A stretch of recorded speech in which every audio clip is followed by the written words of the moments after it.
السلام علیکم پیارے دوستوں، آپ کی اپنی ہوسٹ مینا ایک اور افسانہ لیے آپ کے سامنے حاضر ہے، جو کہ ہمارے سلسلہ میں محبت اور ایک افسانہ سے جڑی ایک نئی کہانی ہے، اور اس کا نام ہے پس آئینہ کچھ اور ہے۔ تو چلیے شروع کرتے ہیں آج کی کہانی۔ غلام دین 20 برسوں سے ایک کالج میں چوکیدار تھا۔ پکا رنگ، بڑی اور لال لال سی آنکھیں، کالے اور سفید بالوں سے الجھی ہوئی داڑھی، لمبا قد مگر بھاری جسم اور تون جو وردی کی پتلون کسنے سے مزید نمایاں ہو جاتی تھی۔ چاقو چوبند اور ایماندار غلام دین، جسے اللہ نے کافی نواز رکھا تھا اولاد سے۔ خیر سے 4 بیٹیاں اور 3 بیٹے تھے۔ ساری آگے پیچھے جوانی کو چھوتی تھی۔ ساری دنیا کہتی تھی غلام دین کی اولاد بڑی نیک ہے۔ باکردار اور با اخلاق غلام دین کا سینہ پھول جاتا تھا اور بانچھیں یہاں سے وہاں چڑھ جاتی تھی۔ تنینا کو اس کی بیوی ہونے کا شرف حاصل تھا۔ مرجان، مرنسی، دبلی پتلی، دھیما بولتی اور اونچا سنتی، یہ سسرال اور شوہر کی طرف سے ہونے والی لعن طعن اور بدسلوکی نے اس کی قوت سماعت پر کچھ مثبت اثرات مرتب نہ کیے تھے۔ یوں تو غلام دین نے اپنی ساری اولاد کو نازوں سے پالنے کی کوشش کی تھی، مگر آخری نمبر والا بیٹا اور بیٹی تو مانو آنکھ کا تارا تھے۔ یہی وجہ تھی کہ وسائل نہ ہونے اور آمدن نہ ہونے کے باوجود بال ترتیب 17 اور 18 سالہ گڑیا اور سلجوق کی خواہش پر اسی کالج میں ان کا داخلہ کروایا گیا جہاں وہ نوکری کرتا تھا۔ کچھ اس کی برسوں پرانی نوکری اور محنت اور ایمانداری کا صلہ اس کو یہ ملا کہ اس کے بچوں کو آدھی سے بھی آدھی فیس پر داخلہ مل گیا۔ حالانکہ بڑے بچے اپنے اپنے شوق کے پیش نظر مڈل یا میٹرک ہی کر سکے تھے، مگر ان دونوں کا آگے پڑھنے کا جذبہ دیکھ کر غلام دین کو فخر محسوس ہوا۔ اسے یقین تھا کہ اس کے یہ بچے بہت آگے جائیں گے اور ضرور اس کا نام روشن کریں گے۔ کالج میں مٹھائی کے ڈبے کے ساتھ اس نے اپنے ساتھیوں کو بتایا کہ اس کے بیٹا بیٹی کا داخلہ بھی کالج میں ہو گیا ہے۔ سو بدلے میں مبارکباد اور نیک تمنائیں وصول کی، تاہم منصور کلرک کے رویے میں حسد کا کسیلا سا ذائقہ محسوس ہوا۔ کالج میں داخلہ ہونا خاص بات نہیں ہے، مزہ تو تب ہے جب کوئی انعام، کوئی تمغہ بھی وصول ہو۔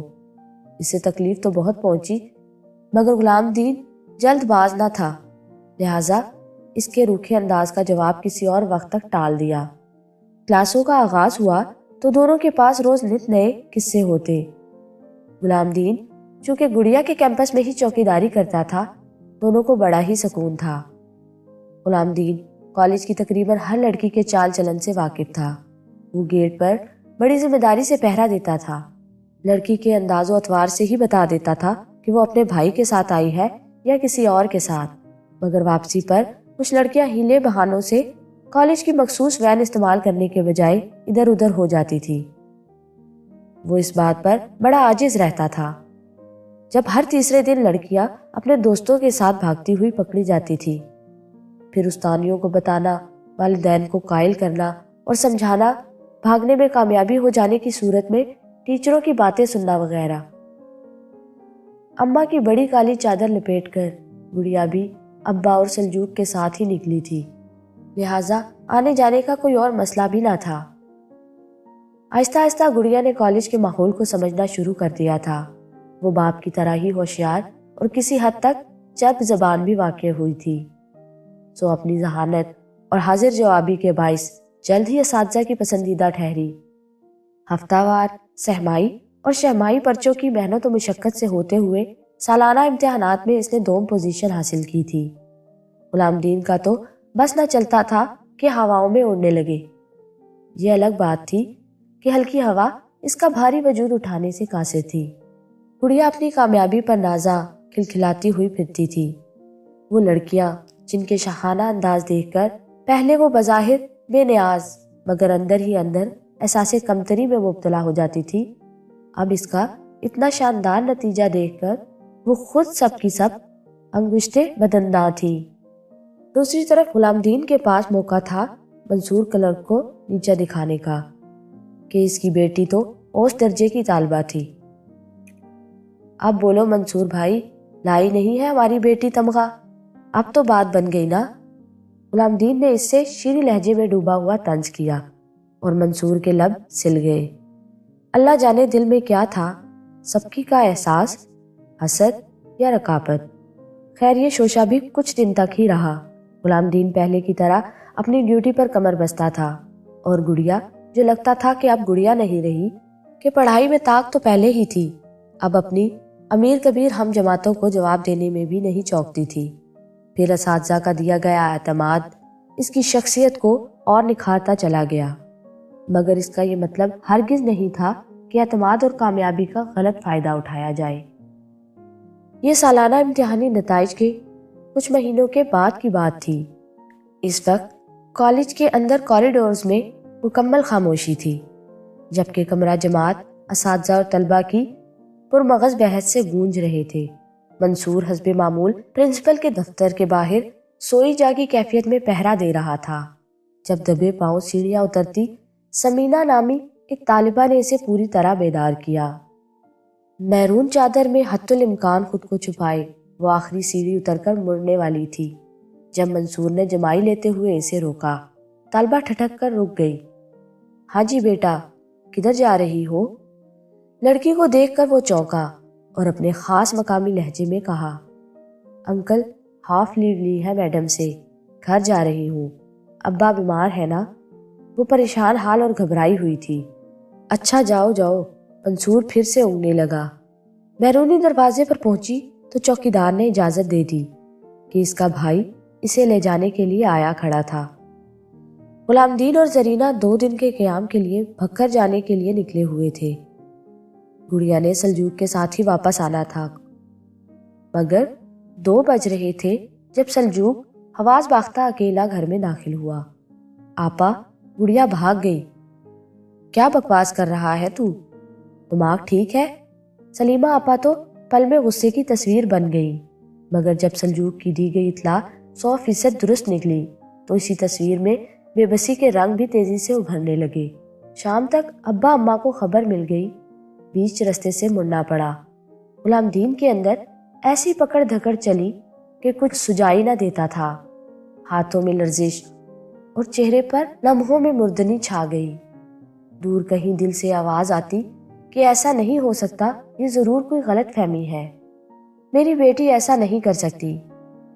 جس وقت اس نے گھر کی دہلیز پر قدم رکھا، دماغ کے اندر اتنی شدید تکرار تھی کہ وہ دروازے پر ہی ڈھہ گیا۔ تم لوگوں سے ویسے اسی بات کی توقع کی جا سکتی ہے، غلام دین یہاں ہوتا تو وہ لڑکی کبھی یوں نہ بھاگ پاتی۔ تم میں سے کسی کو اندازہ ہی نہ ہو سکا کہ وہ لڑکا اس کا بھائی ہے یا کوئی اور۔ صد افسوس، رکھا کس کام کے لیے ہے میں نے تم کو، اور لڑکی بھی کوئی اور نہیں، غلام دین کی بیٹی۔ منصور، تم مس اسمارا کو بھیجو میرے دفتر میں۔ میڈم غصے سے پھنکارتی دفتر میں واپس جا کر بیٹھ گئی۔ اللہ جانے آج کی نئی پود کو کیا ہو گیا ہے، یہ لڑکے لڑکیاں اتنے اتھرے ہو گئے ہیں، اور گڑیا تو غلام دین کی بیٹی، اتنی لائق، اتنی سمجھدار۔ ان کی بڑبڑاہٹ مس اسمارا کے آنے تک جاری رہی۔ غلام دین اس سے اگلے دن آخری بار کالج گیا تھا۔ ترہم، ذلت اور توف، کیا کیا تھا لوگوں کی آنکھوں میں اس کے لیے، مگر صرف اسے عینی شاہدین سے تصدیق چاہیے تھی، گڑیا کی سہیلیاں، ٹیچرز اور چوکیدار۔ انکل، وہ کافی دنوں سے کسی لڑکے سے بات کرتی تھی اور ہمیں کہتی تھی کہ میرے امی ابو کو پتہ ہے۔ غلام دین صاحب، پڑھائی میں تو وہ بہت زبردست تھی، مگر کچھ دنوں سے لیکچرز پر دھیان نہیں دے رہی تھی۔ میں نے وجہ پوچھی تو کہا، میم گھر میں کچھ مسئلے ہیں۔ یار مجھے لگا تھا وہ نوجوان لڑکا تمہارا بیٹا۔ دوسرے چوکیدار کو اس کی سرخ رنگت دیکھ کر خاموش ہونا پڑا۔ گیٹ سے نکلتے ہوئے منصور سے بھی سامنا ہوا، جس کی آنکھوں سے تمسخر جھلکتا تھا، جیسے کہہ رہا ہو، تمغہ تو تمہاری ہونہار بیٹی نے تمہارے منہ پر دے مارا ہے، اب کیا کہتے ہو غلام دین؟ وہ نظریں جھکا کر آگے بڑھ گیا۔ گھر پہنچا تو زرینہ آہو بکا کرنے لگی۔ ارے صبح تو بڑے چاؤ سے میری تیز رنگ کی ستاروں والی چادر نکلوا کر لے کر گئی تھی، کہہ رہی تھی اماں آج کلاس میں چھوٹی سی پارٹی ہے۔ مجھے کیا پتا تھا اس کی نیت کا کہ اس چادر کو داغدار کر دے گی۔ یہ کیا کر دیا تو نے گڑیا ہمارے ساتھ؟ سلجو کے ابا، ہمارے ساتھ کیوں ہوا یہ؟ ہماری اولاد تو بہت نیک تھی۔ ارے ہم نے تو کبھی کسی کی بیٹی کے ساتھ برا نہیں کیا۔ بولو سلجوق کے ابا، بولو۔ اور غلام دین ٹھٹک گیا۔ زرینہ کو تو محض تسلی بخش تصدیق ہی چاہیے تھی، مگر غلام دین تو کچھ بول ہی نہ سکا۔ حالانکہ زرینہ کے کیوں کا جواب اس کے پاس تھا، مگر صرف اسی کے پاس۔ صدیاں نہیں، ابھی کچھ برس ہی تو گزرے تھے۔ پنجم جماعت فیل ایک 20 سالہ اڑیل نوجوان ہائی اسکول سے گاؤں کی ایک لڑکی بھگا کر لے گیا تھا۔ یہ اونچی ذات والوں کے لیے بڑی جگ ہنسائی کی بات تھی۔ ان کی غیرت پر کاری ضرب لگانے والا ایسا کون مائی کا لال پیدا ہو گیا تھا، پتہ لگانے کے لیے گلی گلی میں اسے ڈھونڈا گیا۔ وہ نوجوان پہلے اسے اپنے والدین کے گھر لے گیا، فریاد کی کہ انہیں کچھ دن یہاں رہنے کی اجازت دے دی جائے، مگر فریاد رسی نہ ہو سکی۔ ماں نے صاف کہہ دیا، تو کیوں غیروں کا گند اٹھا کر لے آیا ہے؟ اسے چھوڑ کر واپس آ، میں تجھے اس سے بڑھ کر ووٹی لا کر دوں گی۔ لڑکی بلکتی جاتی تھی کہ اب کچھ بھی ہو، میرا جینا مرنا تیرے سنگ ہے، مجھے کسی کے دباؤ میں آ کر چھوڑنا نہیں۔ پھر وہ اسے لے کر دوسرے گاؤں کی طرف جانے لگا کہ رستے میں لڑکی کے خرانٹ بھائیوں نے ان دونوں کو آ لیا۔ کمبخت لڑکی واسطے دیتی رہی، مگر نوجوان جو اس کی محبت کا خراج تو وصول ہی کر چکا تھا، مقابل کی دھمکیوں سے دبک کر 3 الفاظ کہہ ڈالے، اب وہ کرم جلی جانے یا اس کے غیرت مند بھائی۔ نوجوان جان بچ جانے پر الٹے پاؤں بھاگا اور ماں کے قدموں تلے بیٹھ گیا۔ بھولی ماں نے تو اپنے لال کے ساتھ خون معاف کر دینے تھے، یہ تو محض ایک کچے دھاگے سے بندھا نکاح ہی ٹوٹا تھا۔ کسی کی جان جاتی یا عزت، یہ اتنی غور طلب بات تو نہیں تھی۔ اور وہ مائی کا لال کوئی اور نہیں، غلام دین ہی تو تھا۔ غلام دین صحن کے وسط میں رکھی چارپائی پر بیٹھا سود و زیا کے بیچ گھن چکر بن گیا تھا۔ باہر قدرت، تو نے میرا کیا میرے سامنے ہی لا کر رکھ دیا۔ آخر اب تو سکون مل جانا چاہیے مجھے، تو پھر بھی سکون کیوں نہیں مل رہا؟ یہ سزا تو پا لی ہے میں نے اپنے کیے کی۔ اسی سکون کو محسوس کرنے کی خاطر اس نے گھر والوں کو تنبیہ کی کہ اب کوئی بھی اس گھر میں گڑیا کا نام نہیں لے گا، مگر خود وہ 2-3 مہینوں تک سوگ مناتا رہا۔ اس غریب کے سارے خواب کنڈی ڈنڈے تلے پس گئے تھے۔ اللہ جانے بدبخت کہاں ہوگی۔ اس لڑکے نے میری بیٹی کے ساتھ، اس سے آگے بڑھ کر کچھ سوچتا تو شاید اس سے اگلی سانس بھی نہ لے پاتا۔ مکافات عمل کیا ہوتا ہے یہ کوئی غلام دین سے پوچھتا۔ اپنے ارمان خوب پورے کر چکنے کے بعد جب زندگی کی حقیقتیں آشکار ہوئی تو اسے لگا جیسے شلجم اپنی تمام تر کرواہٹ اور پھیکے پن کے ساتھ آ کر اس کی زندگی کی ساری مٹھاس نچوڑ کر لے گیا ہے۔ وہ جس کے جھانسے میں آ کر اس نے آسمان کو چھونا چاہا تھا، وہ تو ڈال ڈال کچی کلیاں توڑنے کا ماہر نکلا تھا۔ سو سارے خواب سراب ہوئے۔ اس نمائی کے ساتھ نکاح کا بیج نہ جانے کیسے پک گیا کہ پھر چند دنوں تک اس کے اندر کونپل بھی پھوٹ پڑی، اور 11 ماہ بعد سندس نے آ کر گڑیا کی گود ہری کر دی۔ مرد اپنی عورت کو شاز ہی کچھ عطا کرتا ہے، اور اگر عنایت کر دے تو پھر احسان جتائے بغیر بھی اسے سکون میسر نہیں آتا، مگر یہ ایک واحد تحفہ ہے جس کا مرد اپنی عورت کو احسان نہیں جتاتا۔ اور گڑیا کے مرد نے بھی اعلیٰ ظرفی کا مظاہرہ کرتے ہوئے اس سے کہا تھا، تمہاری اولاد ہے، جیسے مرضی پالو۔ پھر اس نے سوچا واقعی غلطی میری ہے کہ 9 ماہ اپنے پیٹ میں حفاظت سے رکھے رکھا، اب خمیازہ بھی تو مجھے ہی بھگتنا ہے۔ لہٰذا در در کی ٹھوکروں کے بعد اسے نوکری مل گئی۔ آیا بننا اس کے لیے بڑا سود مند رہا۔ یہ الگ بات کہ وہ سمجھ ہی نہ سکی کہ اپنا بچہ پالنے کے لیے دوسروں کے بچوں کی دیکھ بھال کر رہی ہے، یا دوسروں کے بچے سنبھالنے کے سبب اس کا اپنا جنا بھی پلتا جا رہا ہے۔ اور شاید دوسری والی بات حقیقت کے زیادہ قریب تھی۔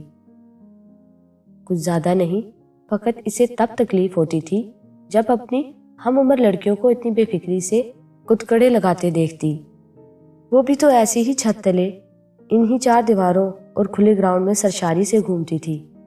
پڑھتی تھی، بے فکری سے کہکے لگاتی تھی۔ کسی مس کے بچے کا فیڈر بناتے ہوئے آنکھوں سے ٹپکتے آنسو جب سفید صفوف میں گھل جاتے تو علیحدہ سے پانی ملانے کی ضرورت ہی نہ رہتی۔ جب کوئی ٹیچر اپنی ساتھی سے کلاس کے نالائق بچوں کے حوالے سے بات کر رہی ہوتی تو دل چاہتا کہ فوراً بتائے کہ مجھے دیکھیں مس جی، مجھے ایک موقع دے کر دیکھیں اور اپنی کلاس میں بیٹھنے دیں کہ کبھی میں بھی اپنے والدین اور اساتذہ کا فخر ہوا کرتی تھی۔ کچھ زیادہ نہیں، فقط اتنی سی تکلیف ہوتی تھی، یہ الگ بات ہے کہ بار بار ہوتی تھی، ہر روز ہوتی تھی اور کبھی کبھی ہر لمحہ، ہر وقت۔ جونیئر کلرک چھٹی پر تھی، لہٰذا ایک ٹیچر کا پیغام دینے کی خاطر غلام دین کو اسٹاف روم میں جانا پڑا، جہاں اساتذہ اپنی خوشگبیوں میں مصروف تھے۔ ایک ٹیچر نے آیا کو مخاطب کیا، سمینہ یہ برتن دھو دو اور چائے بنا لاؤ۔ غلام دین نے دروازے پر کھڑے کھڑے آواز کی سمت دیکھا اور پھر جیسے بھول ہی گیا کہ وہ کہاں کھڑا ہے۔ اسٹاف روم میں بیٹھے اساتذہ کبھی اسے دیکھتے اور کبھی سمینہ کو، جو اپنا منہ چھپانے کی فکر میں ہلکان ہو رہی تھی۔ ہوتا ہے نا کبھی ایسا، جب آپ کے اپنے کسی امیدوں کو پورا نہیں کر پاتے، جب آپ اپنے پیاروں، بہت پیاروں کی آنکھ میں دھول جھونک دیتے ہیں، تو پھر آپ ان نظروں سے بھی گر جاتے ہیں اور کس اذیت سے گزرتے ہیں۔ جب آپ کی غلطی کے احساس کی لہر آپ کے وجود سے ٹکراتی ہے، اور یہی وقت ہوتا ہے جب آپ اپنی نظروں سے بھی گر جاتے ہیں۔ گڑیا اور غلام دین اس وقت اسی اذیت کی کیفیت سے دوچار تھے۔ وہ دونوں اس وقت ایک ایسے قلعے میں قید تھے جہاں چاروں طرف پچھتاووں اور اذیت نے محاصرہ کر رکھا تھا۔ سمینہ عرف گڑیا ابھی کچھ دن پہلے ہی تو کالج میں بطور آیا لگی تھی۔ کالج کے نچلے سٹاف میں خبر پھیلی تھی، سبھی کی نئی آیا سے ملاقات ہوئی تھی، مگر غلام دین کو کسی سے ملنے یا بے تکلف ہونے کی ضرورت محسوس نہ ہوتی تھی کہ اب وہ ایک اندیکھے خول میں بند ہو کر رہنے لگا تھا۔ مگر اس کے وہم و گمان میں بھی نہ تھا کہ نئی آنے والی آیا کوئی اور نہیں بلکہ اس کی چہیتی اور لاڈلی بیٹی ہوگی۔ مگر اب پچھلے سارے وہم، شک اور کاش مجسم ہو کر اس کے سامنے کھڑے تھے۔ پھر اگلے دنوں میں پورے کالج میں یہ بات پھیل گئی کہ آیا سمینہ چوکیدار غلام دین کی بھاگی ہوئی بیٹی ہے، مگر غلام دین کو پرواہ نہیں تھی۔ اس نے تو اسی دن اپنی بیٹی کو معاف کر دیا تھا جس دن آئینے میں پہلی بار اپنا ماضی دیکھا تھا۔